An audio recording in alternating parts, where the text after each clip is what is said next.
In the grim shadows of war-torn Europe, where the very essence of humanity seemed to be eroded by the relentless advance of conflict, there existed a dark, forgotten world for those who had become mere prisoners. To most, they were faceless victims of a global struggle, trapped behind barbed wire and inescapable walls, their names nothing more than numbers scrawled on tattered identification tags. For these individuals, the prison camps were not just places of physical confinement, but spaces where their very identities were stripped away. Every day in captivity, a new part of them was lost. Their names, their histories, their families, and the hope that anyone beyond the wire even remembered they existed. Amidst the grinding hardships of war, these prisoners were forced to live in the most brutal conditions imaginable. They slept in overcrowded barracks, often without sufficient food, and endured constant physical abuse at the hands of their captors. The guards, in turn, seemed as though they had long since become numb to the suffering they caused. The prisoners were seen as expendable, mere pawns in the larger scheme of war, their lives of little value to those in power. As the months bled into years, the survivors of these camps began to feel an overwhelming sense of hopelessness, the despair so thick that it could almost be tasted in the bitter air. It wasn't just the brutalities of their physical confinement that gnawed at their spirits, but the crushing weight of isolation, the creeping certainty that no one would care if they disappeared from the world entirely. Many of them had been taken prisoner after the tide of the war had already turned. They were no longer soldiers in the heat of battle, but rather the forgotten casualties of an enemy regime. Their families, if they were still alive, had no way of knowing their fates. Letters and communication with the outside world were restricted, and often the prisoners received nothing from home. Even if they did receive a letter, it would be vague and distant, a reminder that the world outside their cages was continuing to move forward without them while they remained trapped in time. Some began to wonder whether their loved ones even remembered them, or if they too had already assumed them lost to the war. The real horror, however, was not just the daily grind of suffering but the profound fear that came with the haunting possibility of being forgotten altogether. For many prisoners, the most terrifying part of their existence was not death itself, but the thought that their names, their lives, would fade into the ether. This fear ran deep. It wasn't simply about being erased from historical record, but the fear of a complete and utter disappearance from the minds of those they loved, those they once called their family, their friends, and their comrades. They feared being nothing more than forgotten ghosts of the war, swept away by time, leaving no trace of their suffering. It was the cruelest irony of all, being imprisoned in a world where even remembrance seemed like a distant and unreachable dream. As the days bled into each other, the prisoners became increasingly fragile. They had learned to survive in ways that would haunt them for the rest of their lives, focusing only on the barest necessities, food, shelter, and some form of human connection, no matter how fleeting. In the silence of the barracks, their conversations revolved around survival, and occasionally, the faintest hints of hope that their capture was not the end of their story. Every now and then, a story would circulate of someone, somewhere, who had been rescued, who had been found. It was an ember of hope, and they clung to it, even though the fire was small, the warmth barely enough to ward off the cold. But hope was a dangerous thing. Hope meant expecting something, and for these prisoners, that was the cruelest thing of all. It was like reaching for something just out of reach. The war seemed like it would never end, and every day they spent in captivity eroded their ability to hold onto anything resembling optimism. As the months turned into years, a dreadful sense of apathy began to seep into their hearts. They were simply existing, day by day, hour by hour, minute by minute, just waiting for an end that felt increasingly unlikely. Even the memories of better days, of freedom, of love and laughter, began to fade like a distant dream. The war, in its unfathomable cruelty, had become their entire reality. The pain, the suffering, the hunger, these were the markers of their existence now. There was nothing else. Some began to give up entirely, resigning themselves to the notion that they would never leave this place alive. Their minds turned inwards, wrapping themselves in the memories of lost loved ones and the hope that perhaps, in some small way, they might be remembered. It became a matter of pride for some to hold on to their names, however faintly they were spoken by the guards or whispered between fellow prisoners. If they could hold on to their names, perhaps they could hold on to some small part of their identity. But even that, in the end, felt fragile, as though the very air around them was conspiring to erase them completely. What did it matter if their names were spoken when they knew, deep down, that no one beyond the wire even remembered them? In the midst of all this despair, there were still moments that pierced through the darkness like a shard of light. A letter would occasionally arrive, carried by a fellow prisoner or a sympathetic guard, bearing the news of a loved one still waiting. These moments were fleeting, but they offered the faintest glimmer of hope. For some, it was the only thing that kept them going. It was in these rare moments of connection that they found the courage to fight for another day, to remind themselves that they were more than the hollow shells the war had turned them into. They held on to the hope that someone, somewhere, was still fighting for their survival, even if they could not see them or hear their voices. But the true cruelty of their situation lay in the knowledge that the war was not just about them. It was about something far bigger, far more terrifying. The soldiers who had once been their captors, the men who had stripped them of their names, their dignity, and their very sense of self, were also prisoners of a larger system. A system that had long ago taught them to believe that their lives, like the lives of the prisoners they held captive, were expendable. The enemy had been dehumanized in ways that seemed almost unnatural, and yet, the prisoners in the camps were no different. They, too, had been swept into a larger war, a war that had reduced their very existence to little more than a footnote in the grand story of conquest and destruction. In the end, it wasn't just the prisoners who were being forgotten, it was the very idea of human connection itself, as if the war had erased the bonds between people, leaving only the ashes of what had once been. In the bleakest moments, the prisoners were forced to confront an uncomfortable truth. Even if they survived, even if the war ended, who would remember them? Would anyone care? Would they ever find their place again in a world that had so ruthlessly turned its back on them? The question lingered like a shadow over every step they took, a constant reminder that survival itself might not be enough to restore them to the lives they had once known. And so they waited, silently, desperately, unwillingly, for an end that seemed so far away, wondering if they would ever be remembered, or if their names, too, would simply be swallowed by the void of history. As the war spiraled further into chaos, the prisoners within the camps found themselves at the mercy of forces that seemed beyond their control. The heavy iron gates of the camps had become their world, a place where time seemed to stretch endlessly, each day indistinguishable from the last. For those who had been locked away in these barren stretches of land, it became increasingly difficult to distinguish the outside world from the shadowed existence they had been forced into. The advancing fronts of the war, the victories of the Allies, felt like faint echoes, distorted, almost unreal, as though those distant battles had little bearing on their lives. But for all the despair that clouded their days, there was one emotion that began to take root, small at first but growing with every passing week: hope. It began as a whisper, a flutter in the hearts of the prisoners. The Allied forces, led by the British and American armies, were slowly but surely advancing across Europe, and with each new victory, they grew closer. The whispers of a coming liberation carried like wildfire through the camps.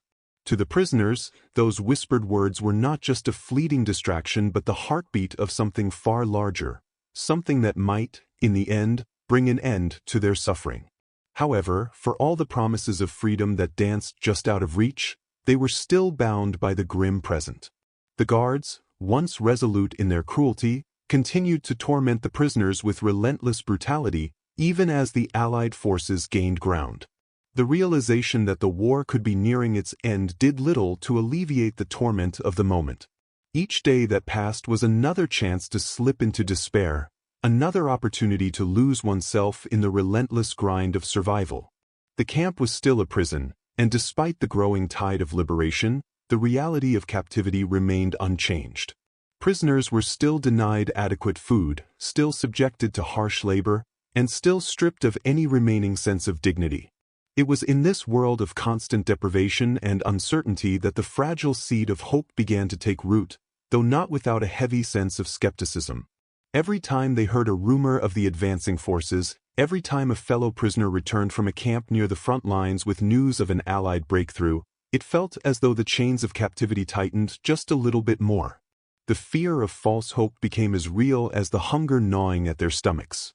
But even in the midst of their suffering, there was something undeniably human in their desire to believe. It was a flicker of light in a world that had long since turned dark. In the midst of these whispers, a deeper, more primal realization took hold. The prisoners were not just waiting for rescue. They were waiting to be remembered. And in the slow, steady advance of the Allied forces, something more significant than their physical liberation was at play. As they clung to the idea of freedom, they began to grasp the weight of being remembered, being acknowledged. The idea that their suffering had not gone unnoticed was perhaps the greatest thing they could hold on to. It wasn't just about surviving, it was about being seen, about their names being spoken aloud once more. This desire for remembrance became as potent as the hope for freedom itself. The thought of being erased from history, of being swallowed by the abyss of war with no one left to testify to their existence, was a fear that grew with each passing day. But the idea that someone, somewhere, might still be looking for them, might still be fighting to ensure they were not forgotten, became a source of quiet strength. They had lived through so much already, endured so much suffering, and now they needed to believe that their survival meant something, that their names would not fade away into the oblivion of history. In the camps, the prisoners began to find solace in small acts of resistance. These were not grand gestures of defiance, but quiet, subtle forms of rebellion against the ever-present weight of despair. Some found moments of connection in the midst of their isolation, sharing stories from their pasts, from their lives before captivity, even if those memories were now tinged with the pain of what had been lost. These brief moments of shared humanity became their lifeline. Others found strength in the act of remembering the faces of their loved ones, carrying those faces in their minds as a form of survival. Every memory of their homes, of their families, became a weapon against the crushing forces of war. It wasn't much, but it was something. And for the first time in what felt like an eternity, the prisoners began to grasp the possibility of something beyond mere survival. They began to believe that there could be a future, one where their suffering was not in vain, one where their names might once again be spoken with kindness and dignity. It was not the promise of freedom alone that began to stir them from their apathy, but the idea that they could still be remembered by those who fought for them, by those who sought to undo the horrors of the war. But while the prisoners clung to these fragile threads of hope, the reality of their captivity remained. The camp itself had not changed. It was still a place of cruelty, of deprivation, of death. Their tormentors, though perhaps aware of the Allied forces advancing, showed no sign of softening their grip. If anything, the growing desperation of the guards added to the uncertainty of the prisoners. There were rumors that some of the guards, in the face of their inevitable defeat, had begun to abandon their posts, but such rumors were often difficult to trust. The prisoners knew all too well how easily false hope could be turned into cruel disappointment. The guards, though, were not the only threat they faced. The camps themselves had become breeding grounds for sickness and starvation, with disease spreading like wildfire as conditions deteriorated. With each passing day, the prisoners grew weaker, their bodies ravaged by the harsh conditions they were forced to endure. The line between life and death grew thinner, and many began to wonder if they would make it long enough to see the end of the war. But even in the face of such dire conditions, there were moments when hope could not be completely extinguished. In the dark hours of the night, when the sounds of the war outside seemed distant and muted, the prisoners began to tell stories of what life might be like once they were free. They spoke of returning home, of reuniting with their families, of finding peace in a world that had been torn apart by war. These stories, even if just whispered in the silence of their barracks, became their most cherished possessions. They were the embodiment of all they had lost, and all they hoped to regain. The very act of imagining life beyond the walls of the camp was an act of defiance against the war itself. It was a way to hold on to their humanity, a way to preserve the pieces of themselves that the war had so desperately tried to take away. In the same breath, however, the prisoners also began to confront the possibility that even if they were liberated, they would not return to the world they had once known. The war had changed everything. The world outside the camp had been transformed, and they were no longer the people they had once been. They had become survivors, yes, but what did it mean to survive a war that had stripped away everything they had once taken for granted? Would the world still recognize them? Would they even recognize themselves? And yet, despite these uncertainties, despite the fear that lingered in the corners of their hearts, the prisoners continued to hold onto the one thing they could still control, the belief that they were not forgotten. They had seen how the tide of the war had begun to turn, how the Allied forces had relentlessly pushed forward, reclaiming territory, liberating cities, and toppling the forces of tyranny. The thought that these forces might one day reach them, might one day reach their camp, became their driving force. It was the spark of hope that pushed them forward, even as their bodies grew weaker, even as their spirits wavered. Though they could not know it yet, this hope, the hope for remembrance, for liberation, for a future beyond the war, would be the force that carried them through to the unimaginable moment of their freedom. It was not just the physical liberation they longed for. It was the acknowledgement that their suffering had not been in vain, that their names would be spoken again, not as numbers or shadows of the past, but as individuals, as human beings who had endured the unimaginable. The war might have torn them apart, but their stories, those would be remembered. The day of liberation arrived not with the thunderous sound of cannons or the joyful screams of soldiers, but in a way that seemed almost too quiet, too understated, to carry the weight of what it signified. The prisoners, who had spent countless days and months clinging to the fragile hope of freedom, did not rush to the gates or leap to embrace their saviors. Instead, there was an overwhelming stillness, a tentative disbelief that permeated the air. They had heard the rumors. The Allies were advancing, the war was nearing its end, but until that very moment, they had learned not to trust in anything but the immediate reality of their existence. They had long since stopped imagining a future beyond the wire, and now, as British soldiers began to march into the camp, it almost felt as though their own minds were unsure whether to believe what they were seeing. The first few soldiers who arrived were disoriented themselves. They had fought their way through a continent ravaged by war, and now, here they were, standing before the victims of that conflict, men and women who had suffered more than they could comprehend.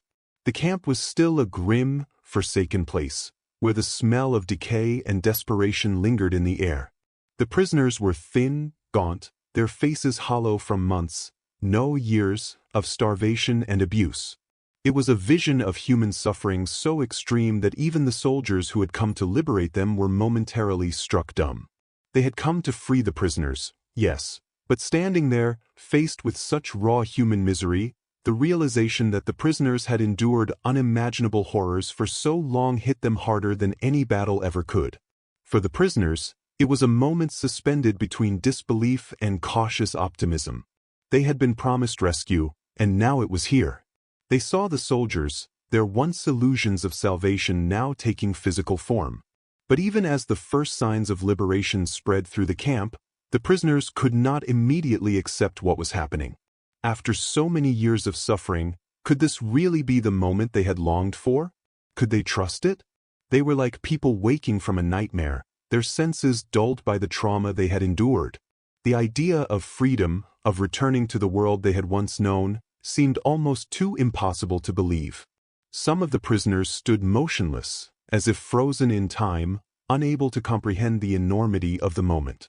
Others, more desperate, moved toward the soldiers, their bodies weak and frail from malnutrition, yet driven by a force they could not suppress, the sheer instinct to survive. They reached out not just for the soldiers, but for something beyond them, something that could anchor them to this reality. Some cried out for food, others simply collapsed into the arms of the soldiers, too exhausted to speak. There was no grand celebration. There was no chorus of joy. The moment was too complex, too laden with emotional weight, to be summed up in such simplistic terms. The prisoners were not freed from their physical chains alone. The chains of memory, of trauma, of doubt, would take much longer to shatter. The soldiers, equally aware of the weight of their responsibility, moved with caution, their instincts torn between relief and a deep, unsettling sorrow. They had come to liberate these people, yes, but in doing so, they were also forced to confront the brutal reality of what war had done to them, to these innocents. Many of the soldiers had not fully grasped the extent of the suffering in the camps. They had heard of the atrocities, but seeing it firsthand was something entirely different. Some of them felt a deep sense of guilt. Had they not arrived sooner? Could they have done more? Could they have saved more lives if they had acted faster? The haunting truth, however, was that they could not undo the years of pain these prisoners had endured. What they could offer was something different. A chance to begin again, to rebuild, to reclaim the pieces of their identities that had been taken from them. For the prisoners, the initial wave of liberation did not feel like the triumphant moment they had imagined. Instead, it felt like an uncertain beginning. The idea of freedom was still too abstract for many. They had been stripped of their basic humanity for so long that they could not even begin to understand what it meant to be free again. The soldiers provided them with food, water, and medical care, and slowly, the prisoners began to regain some of their physical strength.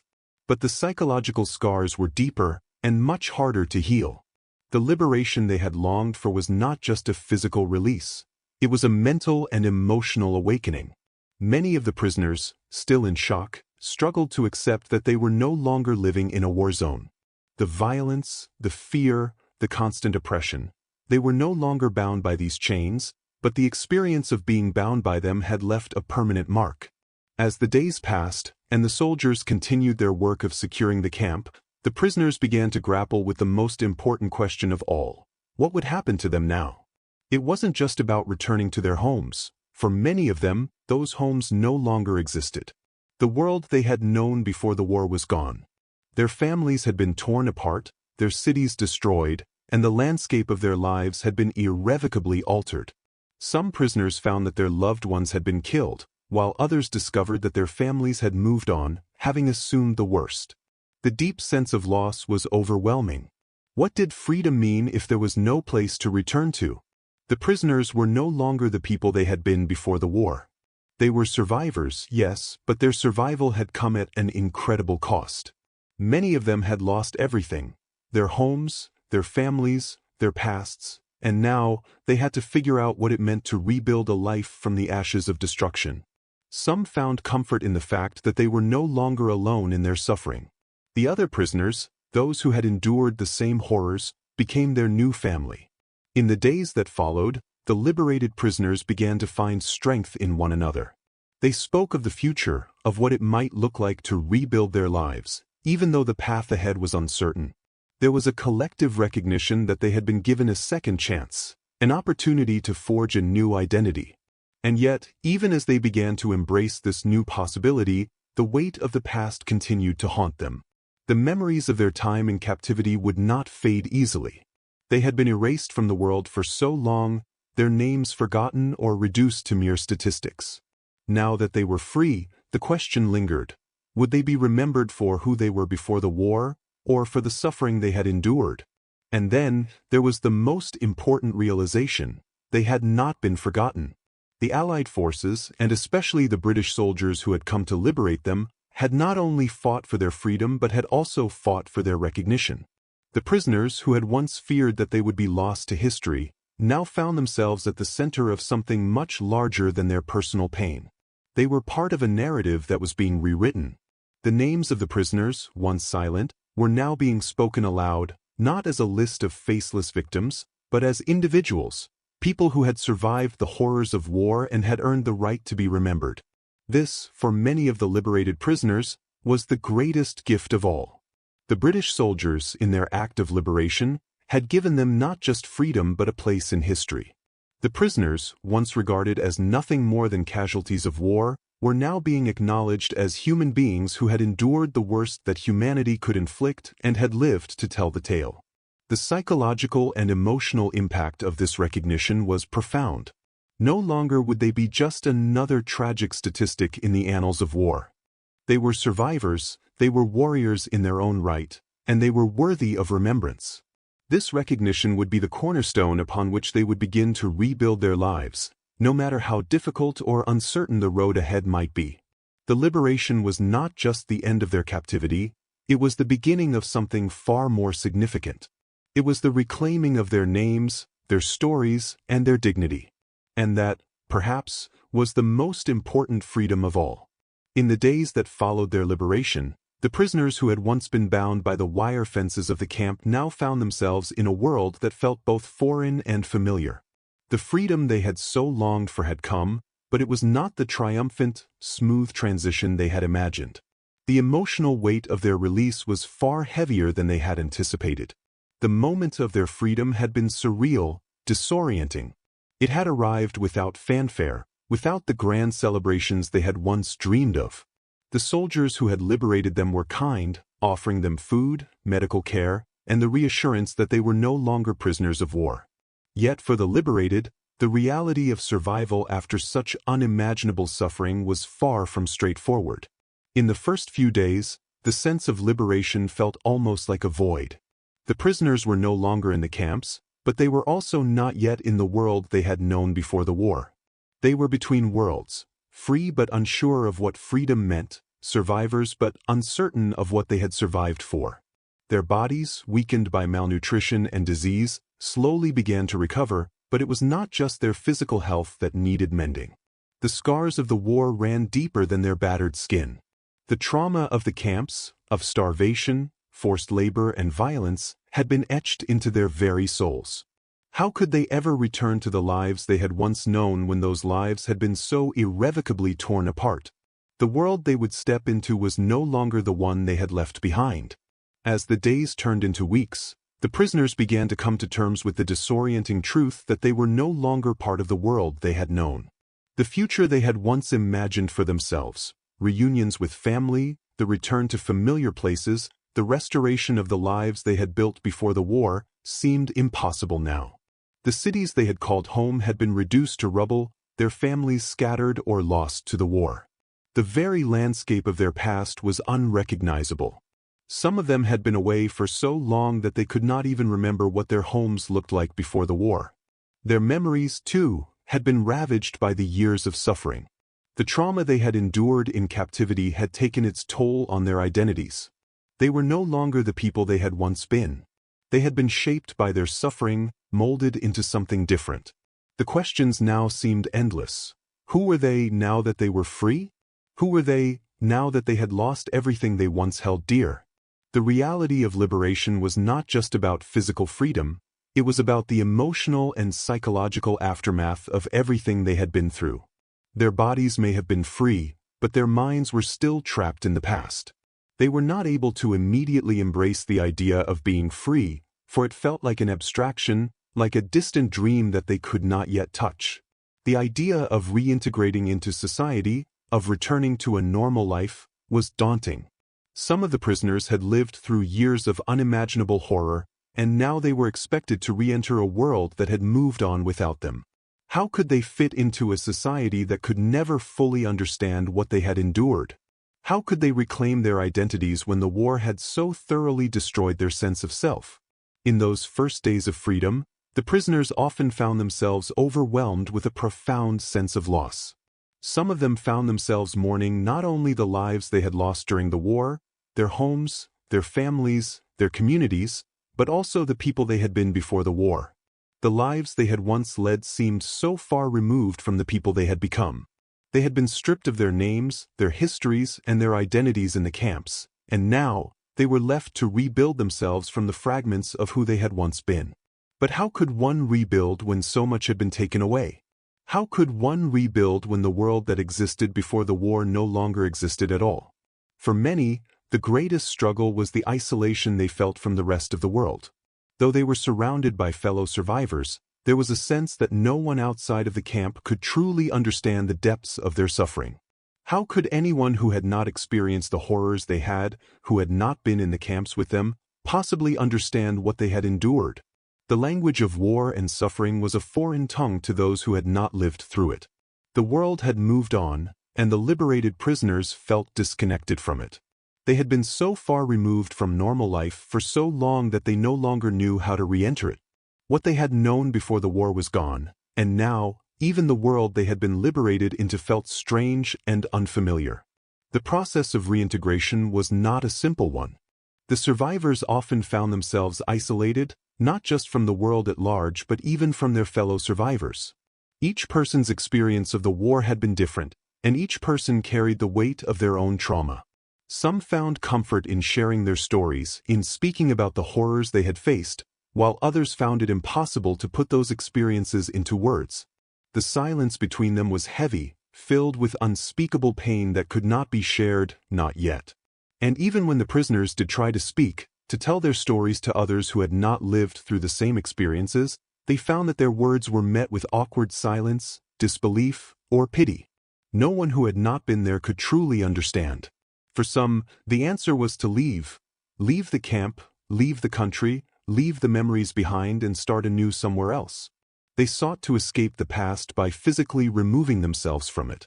Others, however, chose to stay, hoping to find a way to rebuild the world they had lost. They returned to the ruins of their cities, hoping to find some semblance of what had been before the war, but the devastation they encountered was overwhelming. There were no familiar faces, no homes left standing, no communities to return to. All that remained were the ghosts of a world that had been consumed by violence. For some, it was too much to bear. They could not return to the ruins of their old lives. But for others, the determination to rebuild was stronger than the weight of despair. They began to reclaim the pieces of their lives, one step at a time. Yet, even as they sought to rebuild their lives, the wounds of the past were never far from the surface. The scars of the war, both physical and emotional, remained with them. The trauma they had experienced was not something that could be erased. It lingered in their minds, in their bodies, in their dreams. The nightmares would come, and they would wake up in cold sweats, remembering the horrors of their captivity. They would relive the hunger, the brutality, the constant fear of death. And even in the moments when they tried to find peace, when they tried to move on, those memories would rise again, unbidden. But as time passed, something remarkable began to happen. The survivors began to rebuild, not just their homes, not just their lives, but their identities. They began to understand that, while they could never forget the war, they could choose how they would carry it with them. They could choose to let it define them, or they could choose to honor their survival, to carry forward the lessons they had learned from their suffering. They began to find a new sense of purpose, a new reason to live. Many of them found that the process of rebuilding was a way to reclaim their dignity. It was not just about surviving, it was about living, truly living, in a world that had almost broken them. And in that rebuilding, in that act of choosing life over despair, they found a measure of peace. But it would take time, years perhaps, for them to heal fully. The process of reintegration was not something that could happen overnight. There were no easy answers, no simple ways to reconcile the horrors of the past with the demands of the present. But in the end, they would find that the greatest challenge was not just surviving the war, it was surviving after the war, in a world that had been forever altered. It was not just about rebuilding their lives, it was about finding a new way to be human, to be whole, in a world that had so thoroughly tested the limits of their humanity. The war had changed them in ways they could never fully understand, but it also gave them the strength to rebuild, to endure, and to become something more than the sum of their suffering. As the weeks and months passed following their liberation, the survivors began to piece together what life after the war would look like. The initial shock of freedom had subsided, and now they found themselves grappling with something far more difficult than they had anticipated: the challenge of reintegrating into a world that had long since moved on. The question that hung over them was not just how to survive, but how to rebuild, how to reclaim a life that had been shattered by the brutality of the war. They were free, yes, but the cost of that freedom had been so high that even their newfound liberty felt, at times, like a heavy burden. In many ways, they were survivors, but in others, they were still the same prisoners they had once been. Only now, their cages were invisible, and their captors were the ghosts of the past. The world outside the camps was vastly different from the one they had left. Cities that had once been vibrant centers of life were now nothing but rubble, war-torn remnants of a civilization that had been almost entirely destroyed. Those who had survived the camps found themselves walking through streets that seemed unfamiliar, foreign. The faces they encountered were often the same, but the expressions were not. People seemed different. There was a distance, a coldness in their eyes, as though they could not or would not understand the enormity of what the survivors had endured. It was as if the world had moved on without them, and they were now strangers in their own land. This disconnection from the world they had known was one of the most painful aspects of their reintegration. They had been absent for so long, and now they were expected to simply slip back into a life that had been irrevocably altered. But how could they when everything had changed?